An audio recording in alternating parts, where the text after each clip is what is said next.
Guys, good afternoon. Update ta sa ato ang unit kini.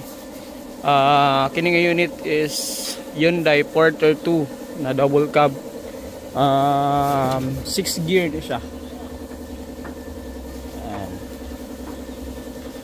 Going pa ang preparation. So money diri atong na mga cutting. So ito yung may mga cut sa dito. Yan. Tapos dito. All prepared. Yan. Anting masilya na to si. So yung kaibahan nito guys, regular na Porter natin na Euro 4 is unang-una yung bumper niya. So iba na yung bumper. So iba na yung fog lamp na bulb. Yan. At saka yung hood niya iba na rin. At saka yung makina iba na rin. Ito siya is automatic transmission na 4x2 double cab 6 gear. So tabangan nila. Our customer ani is Sir kalimot ko Edeventure. Sa mga preparation siya silya.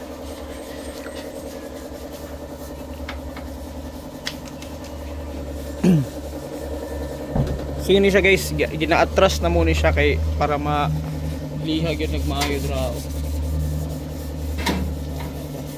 Para matrabaho yung maayo. Atras na siya draa. Pero ito mo ni ang iyang kuan, iyang body bolt. Pag gumananig pintura, ibalik na to siya dito sa likod. So 7.3 feet gyapon ang size sa iyang cargo ani. Sige, kaulaw. Ini siya Hyundai Porter 2 na single cab. Our customer is from Jensen. Nag-prepare ang ulo, ang sa likod na lang. Maybe mga 4 days pwede na siya makuluran. Kaya ni sila mag-prepare diri para hamis gid kayo and gwapo ang resulta. So binaklas na namin yan lahat guys. Ito binaklas na namin yan lahat para ma-check yung mga aircon. Ang nakaganda nito is ano na siya, original left hand drive, walang conversion na nangyayari. Yan. So ito din same to, inatras. Ito is 10 feet long ang haba niya.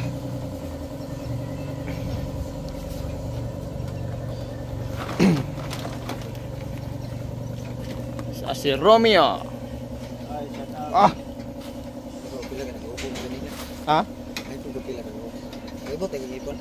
Taibot. Sabat ka?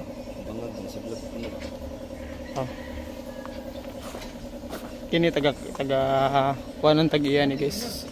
Taga Bukidnon. So morning ginakating diri sa kini.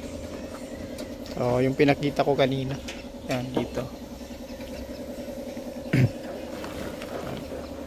Kia Bungo 3 siya na 4x2. So napoy mga dagang abot diri These are available.